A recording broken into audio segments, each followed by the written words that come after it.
Hey guys, it's Connor here from Connor O'Shea Fitness. In today's video, I'm going to go through my 4-week carnivore experiment. Over the last month, I experimented with eating just meat for 4 weeks. Now, the reason I went to such an extreme diet was basically since the start of the year, I've had a lot of issues with mouth ulcers, and I also have vitiligo, which is a skin issue that I want to clear up as well.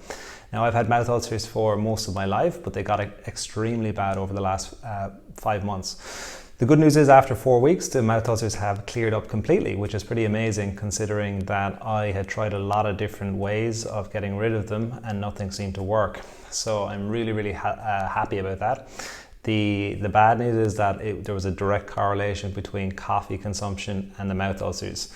So basically the carnivore diet you just eat meat. You don't eat anything else. I eat meat, bone broth and herbal teas, so I don't have any caffeine either.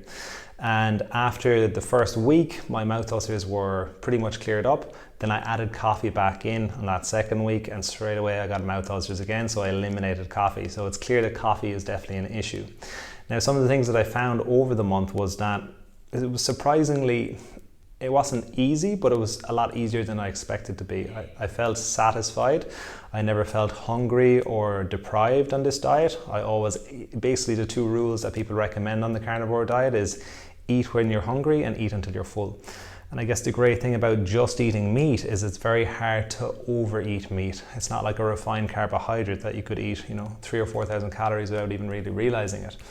So that's the upside of it. It fixed the main issue that I had, which was the mouth ulcers. Is it something that I'll stick with long term? Definitely not. I don't think it's a really sustainable way to eat, but it is a great elimination diet. Now, the reason I found it was so beneficial was it was very black and white with what was actually going on. So in the past, I'd done different variations of elimination diets, but they weren't strict enough. And then when I would get a flare-up, it was very hard to pinpoint the actual culprit that was causing the flare-up. Whereas with this, I was just eating meat.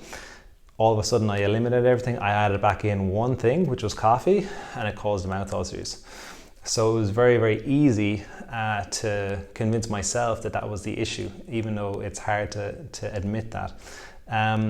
Also, what was interesting was, I'm all about moderation when it comes to nutrition. And generally you've got 2 schools when it comes to nutrition. You have, like the carnivore diet and, like strict rules, and then moderation. And I think moderation overall is a much better way to eat from a sustainability point of view. But what I did like about this style of eating was it took all of the mental fatigue that comes with will I or won't I eat this or that? Can I eat this? Can I eat that? It was very simple, very clear cut that I could only eat meat. There was nothing else that I could eat. And it's kind of similar to someone who is, just plant-based or vegetarian. They don't switch, depending on the day of the week, whether they're going to eat meat or not eat meat. It's just a simple rule that they don't eat meat. And I found that was a really good, beneficial concept to adopt and adhere to over this last 4-week period.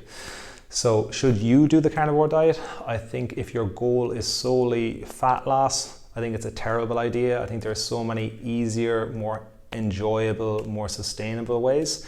If you have more, challenging health issues like any autoimmune conditions, or basically issues that you've gone to every last doctor and they can't seem to help you, then it's probably worth trying something like this.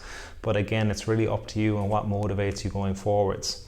The downside of the diet is it's obviously very restrictive.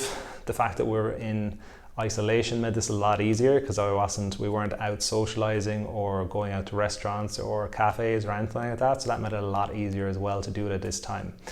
So for now, I'm going to stay with it for the next 2 months, but slowly reintroduce stuff into a more kind of ketogenic diet.